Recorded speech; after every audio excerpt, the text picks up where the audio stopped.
Okay so hello students, आज हम सब डिस्कस करने जा रहे हैं मैथमेटिक्स पार्ट 2। वो मैथमेटिक्स जो हम फिजिक्स में यूज करते हैं, जिसके बारे में लास्ट लेक्चर में हम लोगों ने काफी कुछ डिस्कस किया था। सो हम लोग डिस्कस कर रहे थे वेक्टर के बारे में और वेक्टर एडिशन के बारे में हम लोग डिस्कस करने जा रहे हैं।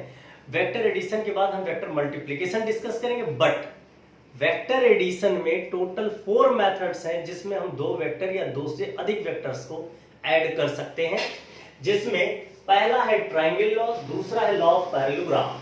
तो ध्यान दिया जाए, इन दोनों लॉ के through, first and second, triangle law and law of parallelogram के थ्रू हम 2 वेक्टर्स को ज्वाइन कर सकते हैं। सम ऑफ 2 वेक्टर्स निकाला जा सकता है और बाकी जो 2 बचते हैं, that is graphical method and component method. इसमें 2 और मोर देन 2 वेक्टर्स को एक साथ ऐड किया जा सकता है। तो चलिए सबसे पहले हम बात करते हैं ट्रायंगल में, लेकिन ध्यान दिया जाए इन चीजों में, इन चारों मेथड में बेसिकली हम 2 मेथड ज्यादा यूज करेंगे। एक तो है लॉ ऑफ पैरेललोग्राम और दूसरा है बेटे कंपोनेंट मेथड। बाकी 2 मेथड हम इतना ज्यादा यूज नहीं करते, मैं डेफिनेशन बताकर छोड़ दूंगा। तो चलिए स्टार्ट करते हैं। सबसे पहला डेफिनेशन है और मैं ट्राई करूंगा जिसका डेफिनेशन बता के छोड़ देना है उसे हम तुरंत बता के फिनिश करते हैं। फिर इन 2 मेथड्स पर हम क्लियरली डिस्कस करेंगे कि कैसे इसको सॉल्व किया जाए। सो स्टार्ट करते हैं। लिखेंगे triangle law, triangle law for vector addition. देखो क्या कहते हैं कि अगर हमारे पास 2 वेक्टर हैं, सपोज वेक्टर ए है और दूसरा वेक्टर है बी, तो ए और बी जब 2 वेक्टर को हम साथ में ले आते हैं ऐड करने के लिए, तो हम क्या करते हैं, जहां पहला वेक्टर फिनिश होता है वहां से दूसरे वेक्टर को स्टार्ट करते हैं। मान लीजिए दूसरा वेक्टर बी इस डायरेक्शन में जा रहा है और दोनों के बीच का सर्टेन एंगल हो सकता है। सपोज दोनों के बीच का एंगल क्या है, थीटा। कुछ भी एंगल आप यहां पर मान सकते हैं। अब जरा ध्यान दिया जाए तो इन दोनों वेक्टर का रिजल्टेंट क्या होगा। तो दोनों वेक्टर का रिजल्टेंट निकाला जाता है पहले वेक्टर के इनिशियल पॉइंट से दूसरे वेक्टर के फाइनल पॉइंट को मिलाती हुई एक लाइन आप ड्रॉ कर दें, और ये जो लाइन है ये बन जाएगी बेटा रिजल्टेंट ऑफ द 2 वेक्टर्स या सम ऑफ दीज 2 वेक्टर्स। तो इसको मैं लिख सकता हूं R vector is equal to vector A plus vector B। तो ये बात है, बड़ा सिंपल सा है। अब अगर आप इसका स्टेटमेंट भी लिखना चाहो तो कैसे लिखेंगे, if we represent the 2 vectors in the form of the sides of the triangle taken in the same order. Taken in the same order का मतलब जैसे ये कॉन्सेप्ट चल रहा है, सपोज इस तरीके से चल रहा है, तो ये सेम ऑर्डर, यानी पहले का एरो जहां खत्म वहां से दूसरे का शुरू, इसको कहते हैं सेम ऑर्डर। सो फिर से रिपीट कर रहा हूं, if we represent the 2 vectors in the form of the sides of the triangle taken in the same order, then closing side of the triangle represent its resultant in opposite order. आप देखेंगे यहां पर क्या है, ये opposite order कैसे हुआ भाई। ऑर्डर का मतलब जहां पहला वेक्टर फिनिश वहां से दूसरा वेक्टर शुरू, दैट्स ओके, ऑर्डर में है। लेकिन यहां देखिए जहां दूसरा वेक्टर शुरू हुआ वहां से तीसरा वेक्टर स्टार्ट नहीं हुआ है। ये इस डायरेक्शन में आना चाहिए था लेकिन जा किधर रहा है, ये उल्टा। तो इसलिए ये अपोजिट ऑर्डर में है। फिर मैं आपको सारी बातें इसके बारे में शेयर कर दूं कि ये जो लेंथ आपको दिख रहा है, this is the magnitude of A, this one is the magnitude of vector b, vector b का मॉड, और यहां पर जो आपके पास ये लेंथ दिख रहा है, so this is the mod of r, यानी magnitude of resultant r।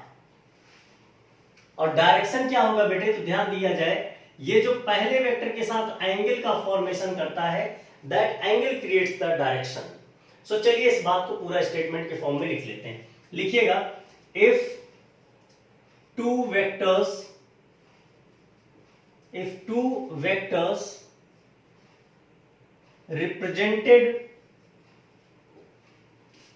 represented along the along the sides of parallel sides of triangle taken in same order,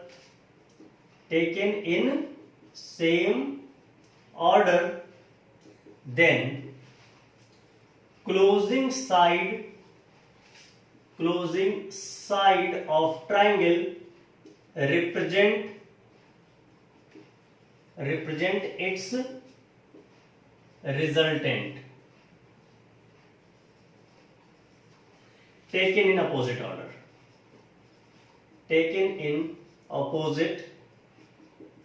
order, ये है दोस्त ट्रायंगुलर लॉ ऑफ ट्रायंगल, जो कि vector addition में काम आता है। ध्यान दिया जाए, इस तरीके से एक रूल और बनाया जा सकता है। अगर इन सभी एंगल को थोड़ा सा और चेंज करें, तो इन एंगल को जरा समझने की कोशिश करना। अगर इन सभी इंटरनली एंगल जो बन रहे हैं, सपोज ये एंगल अल्फा है, ये एंगल बीटा और ये एंगल है गामा, तो इनका एक रेशियो भी मेंटेन होता है। साइन आई, जैसे साइड जितने भी हैं, साइड के सामने का एंगल का रेशियो हमेशा कांस्टेंट होता है। तो क्या हो जाएगा, आर, इसका मैग्नीट्यूड सपोज मॉड आर को हम आर से लिख रहे हैं, divided by beta sine gamma should be equal to, B के सामने है alpha, so B divided by sine alpha, और ए के सामने है beta, so A divided by sine beta. ये एक छोटे से रिलेशन को फॉलो करता है। या इस रिलेशन के बारे में आपको एक और बात बता दूं, एक्चुअली क्या होता है, किसी भी ट्रायंगल का फॉर्मेशन तभी पॉसिबल है जब वो इस रिलेशन को फॉलो करे। देखो, ट्रायंगल को बनाने के कुछ मेथड्स होते थे, याद है आप सबको, कि ट्रायंगल में दो साइड का सम हमेशा तीसरी से बड़ा होना चाहिए। किसी भी ट्रायंगल के तीनों एंगल का सम 180 डिग्री होना चाहिए। इसी तरीके से बेटे, ट्रायंगल के फॉर्मेशन का ये तीसरी कंडीशन है। क्या कंडीशन है, कि कोई भी एक साइड और उसके सामने वाला साइन एंगल का रेशियो ऑलवेज कांस्टेंट होता है। ये तीसरी कंडीशन, यानी ऐसी कंडीशंस आपको पढ़ाई जाएंगी अगर आप आगे पढ़ते हो मैथ्स, अदरवाइज आप ये चीज याद कर लें। फिलहाल के लिए ये बात इंपॉर्टेंट है आपके लिए कि इस तरीके से इनका सम निकाला जाएगा। रिपीट कर दूं एक बार ये बात, law of triangle, if we represent the two vector in the form of the sides of the triangle taken in the same order, then closing side of the triangle represent its resultant in opposite order। इतनी सी बात है दोस्तों। चलिए अब जरा हम लोग अगले वाले मेथड की बात करते हैं, दैट इज ग्राफिकल मेथड, और इसको बाइंड अप करेंगे। ऑल्दो मैं आपको बता दूं, इससे रिलेटेड कोई भी न्यूमेरिकल आपको नहीं करना है, क्योंकि जो भी न्यूमेरिकल इस मेथड से होगा वो लॉ ऑफ पैरेललोग्राम से होगा ही होगा। तो मैं आपको इसके बारे में ज्यादा सजेस्ट करूंगा जब पढ़ा दूंगा तब। चलिए, अगला था हमारा ग्राफिकल मेथड। ग्राफिकल मेथड, या देखो, ग्राफिकल मेथड में सिंपल क्या है, इसको ग्राफ के फॉर्मेट में ही रिप्रेजेंट करना है। जैसे आप ट्रायंगल को रिप्रेजेंट कर रहे थे वैसे ही डिट्टो। सपोज हमारे पास कुछ पर्टिकुलर वेक्टर्स हैं A B C D, suppose, so in A B C D का मुझे सम निकालना है, और सम ऑब्वियसली कहलाता है रिजल्टेंट। मान लिया 4 वेक्टर है A B C and D. अब किया क्या जाए, सपोज ए का डायरेक्शन कुछ इस तरीके से है, रूल के हिसाब से जहां पहला वेक्टर खत्म होगा वहां से दूसरा वेक्टर शुरू करेंगे। सो मान लिया जाए बी का डायरेक्शन कुछ इस तरीके से है, सिमिलरली सी का भी डायरेक्शन कुछ ना कुछ होगा, तो मान लो इस तरीके से जा रहा है सी कहीं। सिमिलरली डी का डायरेक्शन आपकी मर्जी है कैसे लेना चाहे, सपोज इस डायरेक्शन में है, मान सकते हैं, तो वो दिया जाएगा किस डायरेक्शन में है। ध्यान यही रखना कि जहां पहला वेक्टर फिनिश होगा वहां से दूसरा वेक्टर शुरू, जहां दूसरा फिनिश वहां से तीसरा शुरू, जहां तीसरा फिनिश वहां से चौथा शुरू, और यहां पर आकर अब रुक गए। अब क्या होगा, जो क्लोजिंग साइड होगी इस पॉलिनोमियल की, या जो क्लोजिंग साइड होगी इस पॉलीगन की, एक्चुअली ये क्लोजिंग साइड ही इसका रिजल्टेंट कहलाएगा इन अपोजिट ऑर्डर। तो ट्रायंगल जैसा ही है, डिट्टो एकदम ट्रायंगल जैसा ही है भाई। वहां पर दो साइड थे, यहाँ दो से ज्यादा है, बस इतना सा अंतर है और कोई भी अंतर दूर दूर तक नहीं है। मैथड लिखेंगे कैसे? If we represents the vectors in the form of sides of polygon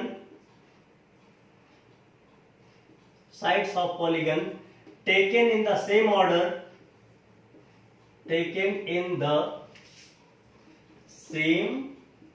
order, then बोलो यार, then closing side of polygon represents its resultant taken in opposite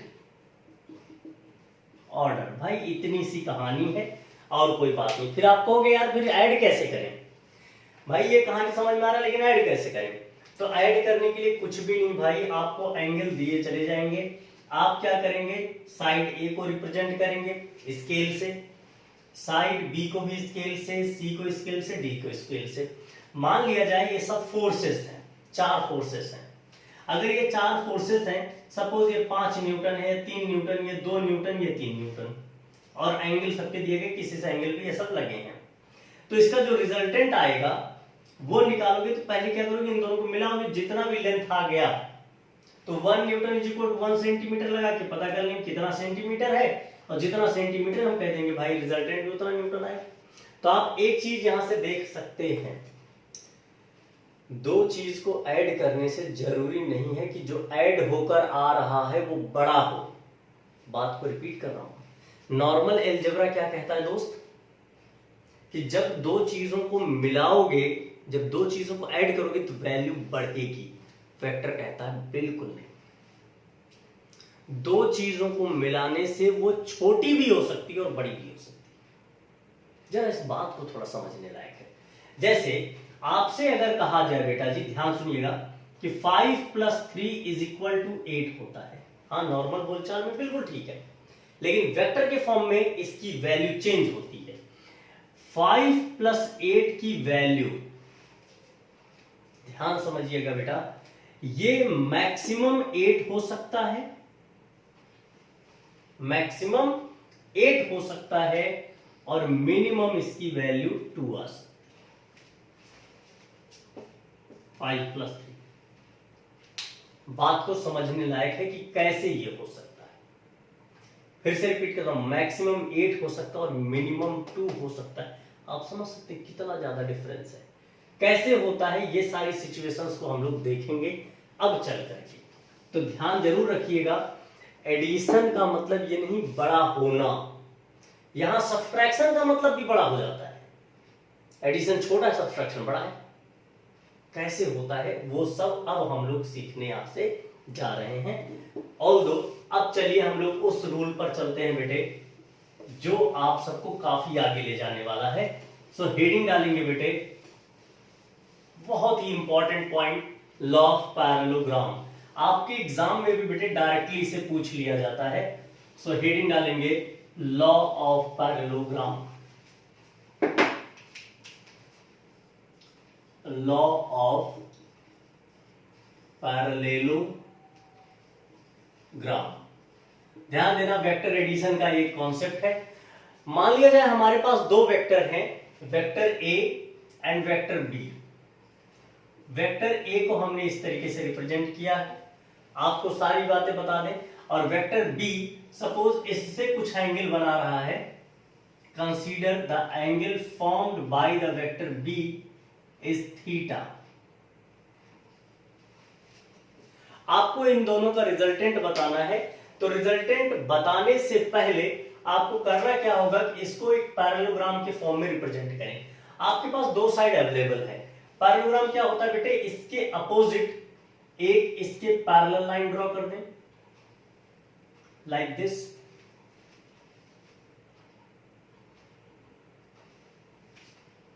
similarly इसके पैरेलल इससे भी एक लाइन ड्रॉ कर दो।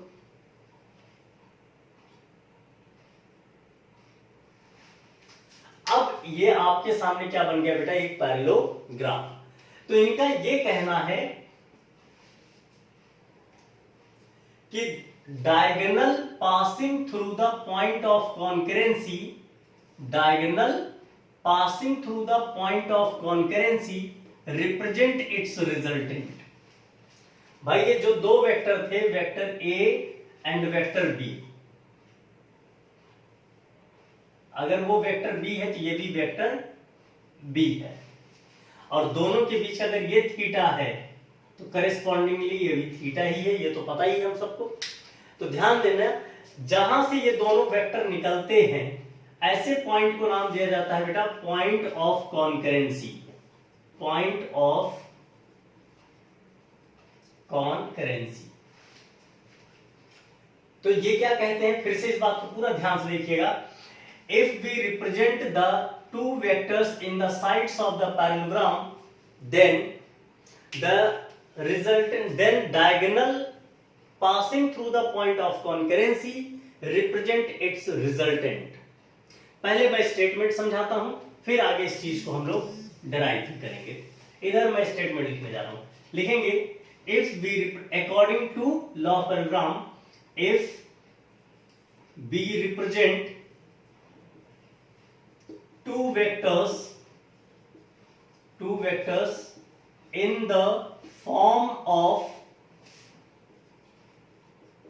of sides of parallelogram, then the diagonal passing through point of concurrency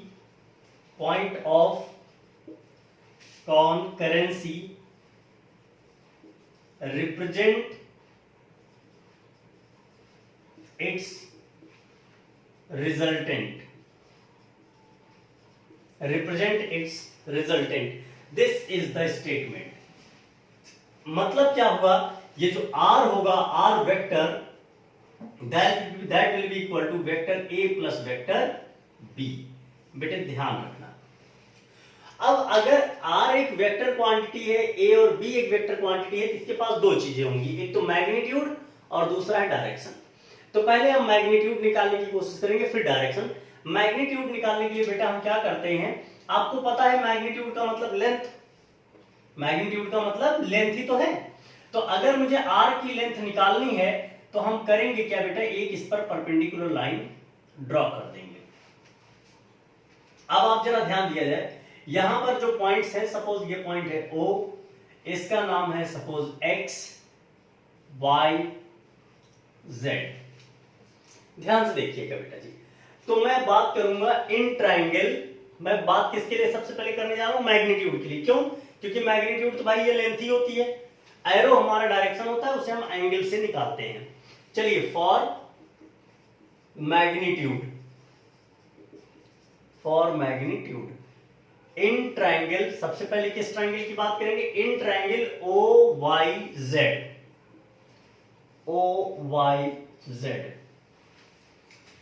क्या बन जाएगा जरा ध्यान देंगे, तो यहां पर देखें हाइपोटेनस की वैल्यू क्या है, OZ का स्क्वायर इज इक्वल टू बेटा OY का स्क्वायर प्लस YZ का स्क्वायर। भाई देख लो, कोई कंफ्यूजन हो तो तुरंत भाई सब इसको चेक कर लेंगे। अब देखिए जरा OZ की वैल्यू है R, मैग्नीट्यूड में मान लेता हूं इसका R। OY की वैल्यू क्या है बेटे, OX और plus XY, OX plus XY। अब ये ऐसे रहने देते हैं, प्लस YZ का स्क्वायर। इनमें से इन सब की वैल्यूज जरा मैं दोबारा लिखना चाहता हूं।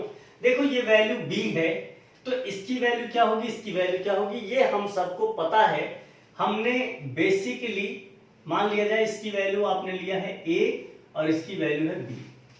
तो a और b की वैल्यू कैसे निकालें, जरा मैं यहां से आपको समझाना चाहता हूं। ये छोटा सा पोर्शन आप a और b की वैल्यू निकालने में लगाओ।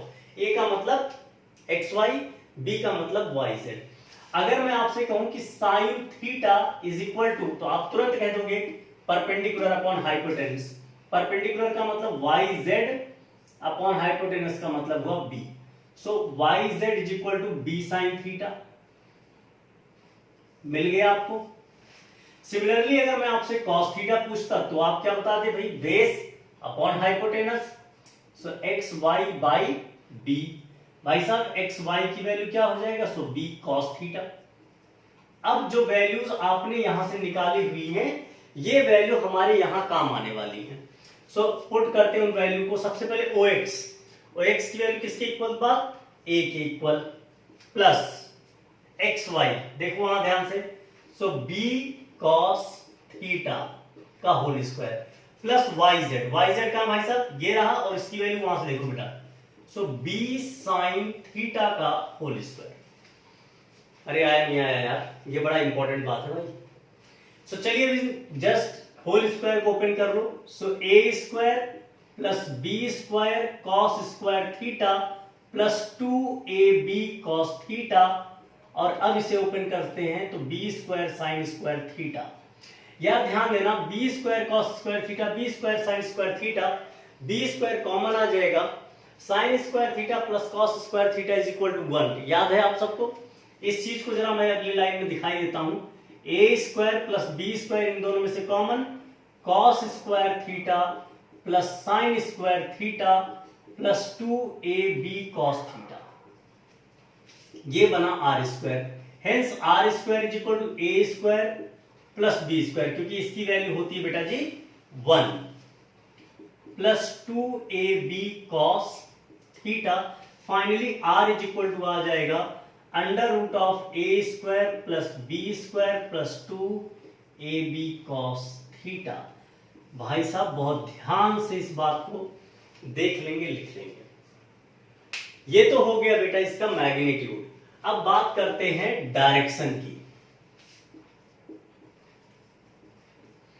और जब बात डायरेक्शन की चले तो रिजल्टेंट इनिशियल वेक्टर से कितना एंगल बना रहा है वो एक्चुअली डायरेक्शन बता देता है। तो डायरेक्शन अगर बताना है तो tan थीटा सबसे बेस्ट ऑप्शन होता है। सो यहां से अगर हम tan अल्फा निकाले बेटे तो tan alpha is equal to perpendicular upon base. क्या हो जाएगा भाई, tan alpha is equal to perpendicular, perpendicular क्या है बेटे, yz अपॉन बेस, बेस है oy। फिर से देखो tan अल्फा yz की वैल्यू अभी अभी तुमने निकाला भाई साहब, b sin theta whole divided by oy, oy का मतलब ox प्लस xy, और ox की वैल्यू दोस्त a और xy की वैल्यू है b cos theta. So alpha की वैल्यू आ गई b sin theta whole divided by a plus b cos theta का tan इनवर्स यहां से ले लेंगे, tan इनवर्स ये, और ये आ जाएगा दोस्त अल्फा। तो दिस इज द डायरेक्शन। देखो दोस्त, जितना एंगल इनिशियल वेक्टर से आ रहा है वो एंगल ही एक्चुअली डायरेक्शन बता देता है कि कितने एंगल पर गया, वो जो भी एंगल फॉर्म हो रहा हो वो डायरेक्शन देगा। अब आप सबके सामने कुछ बातें आ रही हैं, जरा इन बातों से हम कुछ कंक्लूजन निकालने जा रहे हैं। जल्दी से 1 मिनट में रिकैपिचुलेट कर दूं, फिर आगे बात करता हूं। सबसे पहले लॉ ऑफ पैरेललोग्राम क्या कहता है, if we represent the two vectors a and b in the form of the sides of the parallelogram, then the diagonal passing through the point of concurrency represent its resultant, यानी r is equal to a plus b। Diagonal कौन सा होना चाहिए, that is important, क्योंकि एक parallelogram में 2 diagonal होते हैं, उन 2 में से कौन सा वाला होना चाहिए वो आपको जानकारी होनी चाहिए। अब r is a resultant, it's a vector quantity, so it has a magnitude as well as direction. So how will you calculate the magnitude? Magnitude का मतलब length of the vector। Length of the vector अगर आपकी value r की value निकालनी है तो हमने क्या किया बेटा, एक राइट एंगल ट्रायंगल फॉर्म कर लिया जिससे हम पाइथागोरस थ्योरम अप्लाई कर सके। कैसे किया, आर से एक परपेंडिकुलर लाइन हमने यहां पर गिरा दी। अब क्या हो जाएगा, R square is equal to O Y का स्क्वायर प्लस वाई जेड का स्क्वायर। अरे होगा नहीं होगा। फिर बेटा आपने ओ वाई को ब्रेक कर लिया, O X plus X Y plus Y Z का स्क्वायर। फिर फाइनली ओ एक्स की वैल्यू क्या है, ए के बराबर मैग्नीट्यूड। एक्स वाई की वैल्यू बेटा जी हमने इस फॉर्मूले से लगा लिया। बोले यार भाई साइन थीटा से बी निकला, कॉस थीटा से ए निकला, ए का मतलब एक्स वाई। इन सब की वैल्यू एक्स वाई की वैल्यू और वाई जेड की वैल्यू यहां रख के इसको केवल ओपन करा। ओपन करते करते हम सीधा आए तो हमको मिल गया क्या बेटा, रिजल्टेंट यानी मैग्नीट्यूड। डायरेक्शन की बात अगर हम करें तो हमें एंगल चाहिए होता है जो इनिशियल वेक्टर से बन रहा हो। सो वो कितना हो गया, perpendicular upon base. Perpendicular is Y Z जिसकी वैल्यू हमें पता है, ओ वाई की वैल्यू जिसकी वैल्यू हमें पता है। सो अल्फा भी आपके सामने। ये तो बात रही दोस्त लॉ ऑफ पैरेललोग्राम। लेकिन अब मैं बात आपसे वही पूछना चाहूंगा जो थोड़ी देर बाद हम लोग कर रहे थे कि अगर दो वेक्टर को हमें ऐड करना है और दोनों वेक्टर के बीच का एंगल है जीरो, दोनों वेक्टर के बीच का एंगल क्या है, जीरो। जैसे ये वेक्टर ए है और दूसरा वेक्टर बी भी इसी लाइन पे लाई कर रहा है। ये वेक्टर ए के लिए है, बी के लिए, और ये वेक्टर ए के लिए है। अब आप मुझे बताओ इस रूल से देखकर कि आर का मैग्नीट्यूड क्या होगा। तो ऑब्वियसली आर यही formula, A square plus B square plus 2ab cos zero हो जाएगा। और आपको पता है ऐसे केस में cos zero is equal to 1, तो ये बन जाएगा A square plus B square plus 2ab का under root. And you know कि ये है a प्लस बी का होल स्क्वायर का अंडर रूट, और स्क्वायर अंडर रूट को तोड़ देता है। ऐसे कंडीशन में a प्लस बी आ जाएगा आंसर। तो जो बात मैं आप सबको शुरू में बता रहा था मेरे दोस्त कि हम लोग जो डिस्प्लेसमेंट 9th में पढ़े थे और चीज जो वेलोसिटी पढ़े थे, फोर्स पढ़े थे, वो कैसे पढ़े थे, वो इसीलिए पढ़े थे बेटे क्योंकि दो चीजों का डायरेक्शन हमेशा सेम लिया जाता था। और सेम लेना उस समय हमारी मजबूरी थी कि अगर हम सेम नहीं लेंगे तो लॉ ऑफ पैरेललोग्राम वहां पढ़ाना पड़ेगा, और हम पढ़ा नहीं सकते थे क्योंकि वेक्टर नहीं था। लॉ ऑफ पैरेललोग्राम से पहले आपको वेक्टर पढ़ना पड़ेगा। सो वहां पर हमें मजबूरी क्या पड़ी हमारी कि हमने सभी का डायरेक्शन क्या ले लिया बेटे, सेम। और जब सबके सेम डायरेक्शन होंगे तो भाई साहब वेक्टर का तो एडिशन सिंपल ही चलेगा ना। 5 + 3 इज इक्वल टू तब तो 8 ही होगा ना भाई। अब सिचुएशन बदलो, अगर दोनों वेक्टर के बीच का एंगल है बेटा 90 डिग्री लाइक दिस।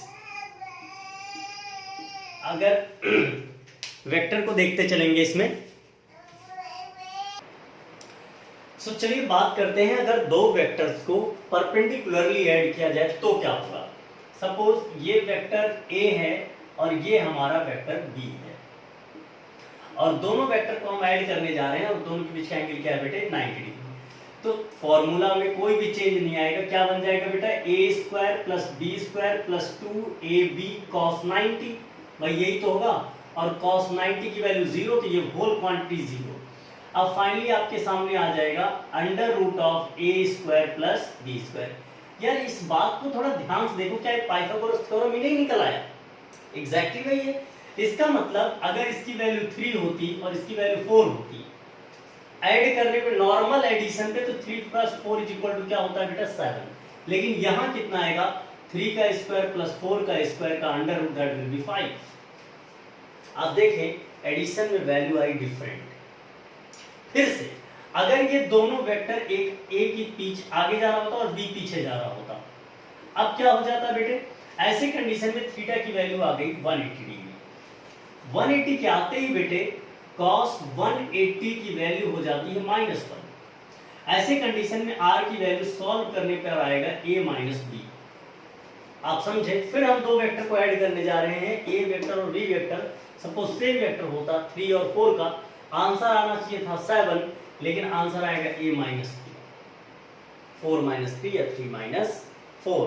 तो बात को ध्यान से बेटा समझ के चलना है, सोच के चलना है कि इसमें कोई भी गलती ना होने पाए। इस तरीके से क्वेश्चंस को करना है। अच्छा, ऐसे भी क्वेश्चन आपसे पूछे जा सकते हैं, find the resultant whose magnitude is same and the vectors are also same. तो ऐसे में एंगल क्या होगा दोनों के बीच में? If we have two vectors a and b, suppose इस तरीके से, और इसका जो रिजल्टेंट निकल के आए बेटे r, वो भी a और b के इक्वल निकल के आए, तो ऐसी कंडीशन में a और b के बीच का एंगल क्या होगा? सो यहां से देखा जाए तो r square is equal to a square plus b square plus 2ab cos theta. आपने कहा कि r is equal to a is equal to b, मान लिया जाए सबकी वैल्यू क्या है x, तो रख दिया जाए x square plus x square plus x square plus 2x square x into x square cos theta. देखो ध्यान से, ये टोटल वैल्यू हो गई 2x स्क्वायर और यहाँ से 2x स्क्वायर कॉमन भी आ जाएगा और आ जाएगा 1 प्लस cos थीटा। आप देखें यहाँ पर x स्क्वायर से x स्क्वायर कट गया, इसको 1/2 इधर आ जाएगा, 1 प्लस cos थीटा। सो cos थीटा की वैल्यू क्या आ जाएगी मेरे भाई? -1, यानी थीटा की वैल्यू बेटा 120 डिग्री। यानी अगर a और b के बीच का एंगल 120 डिग्री हो जाए, a और b के बीच का एंगल, तो आप सबको रिजल्टेंट का मैग्नीट्यूड a और b के मैग्नीट्यूड के इक्वल मिलेंगे, अगर a और b इक्वल हैं तो। इस तरीके से आप बहुत से क्वेश्चंस बना सकते हैं, खुद से क्रिएट करो, जितना मर्जी क्वेश्चन बनाओ, it's all question is for you. अब चलिए जरा हम आगे बढ़ते हैं लास्ट पोर्शन की तरफ, और वो भी बहुत ही इंपॉर्टेंट है, लिखिएगा कंपोनेंट लॉ। कंपोनेंट लॉ,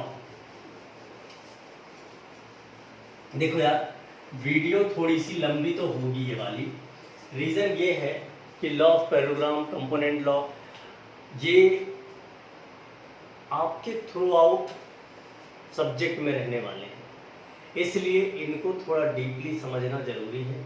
इसलिए वीडियो थोड़ी सी लंबी तो बन सकती है, आपको पेशेंस के साथ देखना पड़ेगा। अगर आप एक बार में इतना ज़्यादा नहीं देख पाते हैं, थोड़ा रोको अपने आप को, टाइम दो, फिर 10 मिनट 5 मिनट बाद वीडियो वहाँ से रिज्यूम करो, दोबारा देखो, बट वीडियो को एंड तक देखना है।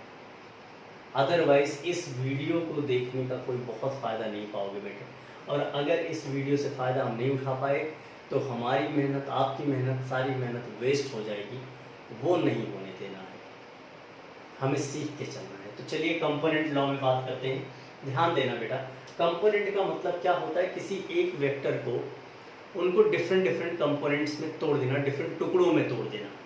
जरा ध्यान देना, कुछ ऐसी बातें हैं, कंपोनेंट में तोड़ने के लिए हम कोऑर्डिनेट एक्सिस में भी तोड़ सकते हैं, या हम साइन और कॉस के फॉर्मेट में भी तोड़ सकते हैं। कैसे? जरा ध्यान दिया जाए, अगर मान लिया जाए हमारे पास ये कोई कोऑर्डिनेट सिस्टम है, इसको मैं बहुत जल्दी बाइंड अप करने की कोशिश करूंगा, y एंड y डैश। मान लिया जाए कि कोई एक वेक्टर है, मान लिया जाए वेक्टर a है, जो कि x एक्सिस के साथ थीटा एंगल का फॉर्मेशन कर रहा है, और हम चाहते हैं कि इस वेक्टर a को इस डायरेक्शन में ना ले जाकर हम x एक्सिस के लॉन्ग और y एक्सिस के लॉन्ग इसको ब्रेक करें। तो हम करेंगे क्या बेटे, इसकी जो शैडो होती है इसको नीचे की तरफ ले आएंगे, सिमिलरली इसकी शैडो इधर की तरफ ले जाएंगे। अब ये जो लेंथ आपके सामने निकल के आया है, ये लेंथ, यही कंपोनेंट कहलाएगा वेक्टर a का in the direction of x। इसकी वैल्यू क्या होगी मैं आपको पहले ही लिख के दे देता हूँ, ये a cos थीटा होगा। कैसे होगा अभी बता देते हैं। सिमिलरली ये जो वैल्यू आपके सामने आ रही है ये होगा a sin थीटा, ये भी कैसे होगा ये भी मैं आपको भी थोड़ी देर में बताता हूँ। जरा ध्यान देना, मान लिया जाए इसकी वैल्यू है बेटा जी स्मॉल a और इसकी वैल्यू है स्मॉल b। रूल वही है बेटा, ध्यान रखना। ये बन गया एक right angle triangle. Right angle triangle में अगर मैं साइन थीटा की वैल्यू निकालूं तो obviously perpendicular upon hypotenuse that is a, तो b की वैल्यू आ जाएगी बेटा जी a sin थीटा। b का मतलब परपेंडिकुलर, यानी ध्यान रखिएगा कि एंगल के सामने हमेशा आपको मिलता है sin theta, so a sin theta आएगा। अब अगर हम cos थीटा की बात करें तो cos theta is equal to क्या हो जाएगा, बेस यानी a upon base upon hypotenuse, that is once again a. So a is equal to a cos theta. कहने का मतलब जो एंगल के साथ कनेक्टेड होगा उसको मिलेगा हमेशा cos थीटा। चलिए इस रूल को थोड़ा सा आप अप्लाई करें, और सपोज मेरे पास एक दूसरा वेक्टर आ गया मेरे दोस्त, जिसका नाम है वेक्टर b, जिसका नाम है वेक्टर b, और ये y एक्सिस के साथ थीटा एंगल फॉर्म कर रहा है। अब मैं कह रहा हूं इसका फिर b का कंपोनेंट तोड़ो y एक्सिस के लॉन्ग एंड x एक्सिस के लॉन्ग। तो जैसे आप इनको ब्रेक करोगे तो एंगल के सामने क्या हो जाएगा बेटा, फिर से समझिएगा, परपेंडिकुलर, और परपेंडिकुलर को मिलता है साइन थीटा, तो इसकी वैल्यू आ जाएगी b साइन थीटा, और अगर ये b साइन थीटा होगा मेरे दोस्त तो इसकी लेंथ भी b साइन थीटा ही होगी। सिमिलरली अगर ये एंगल है और इसके साथ बेस एंगल इस साइड के साथ जुड़ा हुआ है तो इसको मिलेगा साइन कॉस थीटा, और ये मिल जाएगा बेटा b कॉस थीटा। तो ध्यान रखिएगा जिस एक्सिस के साथ एंगल लगा होता है उस एक्सिस को कॉस थीटा, और जिस एंगल के बारे में बात कर रहे होते हैं उसके सामने वाले को sine theta as a component मिलता है। ये हो गया कंपोनेंट को तोड़ना। इन कंपोनेंट्स को तोड़ना बेटा बहुत जरूरी है। इन कंपोनेंट्स ऐसे मान लिया जाए हमारे पास n नंबर ऑफ फोर्सेस हैं, n नंबर ऑफ डिस्प्लेसमेंट है, n नंबर ऑफ वेलोसिटीज है। तो करें कैसे? सबको तोड़ दो। सब टूटने के बाद आप खुद देखो जितने भी आप वेक्टर को तोड़ोगे कहीं ना कहीं वो सारे या तो x एक्सिस पे जाके गिरेंगे या तो y एक्सिस पे जाके गिरेंगे। अब फाइनली आपके पास मान लीजिए 10 फोर्स थे, तो 10 के 10 टूट करके अब केवल 2 फोर्स में कन्वर्ट हो गए, एक x डायरेक्शन में और एक y डायरेक्शन में। अब आपके पास जब केवल 2 फोर्स बचेंगे जबकि दोनों के बीच का एंगल क्या हो जाए 90 डिग्री, तो आराम से आप इसका रिजल्टेंट निकाल सकते हैं। रिजल्टेंट 90 डिग्री वाले का मैंने आपको बताया है कि r is equal to under root of A square plus B square. A square का मतलब बेटा जी यहाँ fx, बी स्क्वायर का मतलब बेटा जी यहाँ पर ये। आराम से इसको तोड़ा जा सकता है। सिमिलरली आपको अगर कह दिया जाए पॉइंट दिया गया कहीं का और इस तरीके से लिखा गया कि 2,3 सपोज एक पॉइंट है जिसका नाम है 2,3। अब आपसे कहा जाए बेटा कि इस पॉइंट को लिखो और ये सपोज डिस्प्लेसमेंट है, तो ये x एक्सिस पर कितना चला बेटा 2 यूनिट, तो मुझे लिखना पड़ेगा 2i कैप। x डायरेक्शन को i कैप बोलते हैं, y डायरेक्शन को दोस्त j कैप बोलते हैं, और z डायरेक्शन को k कैप बोला जाता है यूनिट वेक्टर के साथ। सो इसकी वैल्यू आ जाएगी 2i cap plus 3j cap. ये आप छोटी छोटी चीजें ध्यान देते हुए चलेंगे। तो इसको कैसे ऐड करें? मान लिया जाए पहले वाले में हमारे पास पहले का डिस्प्लेसमेंट है जो यहाँ चल रहा था, ये पहला डिस्प्लेसमेंट है, और दूसरा डिस्प्लेसमेंट दूसरा पॉइंट हमारे पास दिया गया है that is 4i cap minus j cap plus k cap. आप समझ सकते हैं कोऑर्डिनेट क्या होगा 4, -1, 1। और जब मैं आपसे कहूं कि S1 प्लस S2 हमें चाहिए तो दोस्त I से I जुड़ेगा, J से J जुड़ेगा और K से K जुड़ेगा। क्यों? क्योंकि I के डायरेक्शन में होता है, J के डायरेक्शन में, K के डायरेक्शन में। चलिए आंसर देखते हैं। ये हो जाएगा दोस्त 6i cap plus 2j cap और प्लस k कैप। आप इस आंसर से शायद सेटिस्फाइड हो कि 2 + 4 = 6i कैप, 3 - 1 यानी 2i j कैप, और k के साथ फिर यहाँ पर 0 है तो 0 + k is k। इस तरीके से भी कंपोनेंट को हम समझ सकते हैं, लेकिन बेस्ट ऑप्शन आपके लिए साइन थीटा और कॉस थीटा रहेगा। मैं आपको साइन थीटा और कॉस थीटा में ही तोड़ना बताऊंगा। आप प्लीज इस मेथड को थोड़ा ध्यान से समझ के चलिएगा। ये हो गया दोस्त। इस मेथड को हम चलकर आगे प्रोडक्ट में भी यूज करेंगे, जो आगे हम पढ़ने जा रहे हैं, और सब जगहों पर यूज करेंगे। बट कंपोनेंट तोड़ना तो मेरे भाई तुम्हें आना ही चाहिए। एक बार मैं दोबारा सिखा देता हूँ कंपोनेंट को तोड़ना। जरा देखिएगा, जल्दी से बताएंगे आप सब। एक क्वेश्चन बाइंड अप करके फिर मैं अगर समझ जाऊंगा आपको आ गया तो हम तुरंत आगे बढ़ जाएंगे। हमारे पास 2 वेक्टर हैं। ये वेक्टर है सपोज f जो कि y एक्सिस के साथ थीटा एंगल बना रहा है। आप मुझे बताओ इसके दोनों कंपोनेंट क्या होंगे, इधर और इधर। ऑब्वियसली ये वाला कंपोनेंट क्या हो जाएगा, एफ कॉस थीटा, क्योंकि इसके साथ एंगल है। अपोजिट वाले को क्या मिल जाएगा, यानी एंगल के सामने वाला। अब ध्यान दो, जो ये है वही ये है, ये मिल जाएगा एफ साइन थीटा। फिर इधर वाले की बात करो, इधर सपोज है एस और ये एक्स एक्सिस के साथ थीटा डिग्री बना रहा है। अब इसके दो कंपोनेंट एंगल वाले के साथ मिल जाएगा, सो एस कॉस थीटा। भाई समझ में आ रहा नहीं आ रहा है? इस वाले की वैल्यू क्या आ जाएगी बेटा जी, एस साइन थीटा। तो समझना बहुत जरूरी है, एंगल के सामने वाले को साइन थीटा और साथ वाले को कॉस थीटा। इस तरीके से तोड़ेंगे। बाद में क्या हो जाएगा, जब सब एक्स एक्सिस और वाई एक्सिस पे टूट जाएंगे तो एक्स एक्सिस वाले को एक साथ ऐड कर लेंगे, वाई एक्सिस वाले को एक साथ ऐड कर लेंगे। जो भी वैल्यू आएगी वो केवल दो वेक्टर में कन्वर्ट होगी, एक्स और वाई। बाद में दोनों का फॉर्मूला अप्लाई करके हम इसकी वैल्यू निकाल देंगे। अगली क्लास में हम पहले वेक्टर को पढ़ेंगे, फिर हम वेक्टर के प्रोडक्ट को पढ़ेंगे और फिर हम वेक्टर के प्रोडक्ट और law of parallelogram and analytical method यानी कंपोनेंट मेथड के क्वेश्चंस को भी डिस्कस करेंगे। सो चलिए आज की क्लास यहीं तक। थैंक यू सो मच, क्योंकि आज आपने बहुत पेशेंस दिखाया है, बहुत एफर्ट आप सबका लगा होगा इसमें। मुझे पता है वीडियो रियली बहुत लंबी हो गई है और उससे बड़ी बात है कि आप अभी तक इस वीडियो को देख रहे हैं। Thank you so much for watching.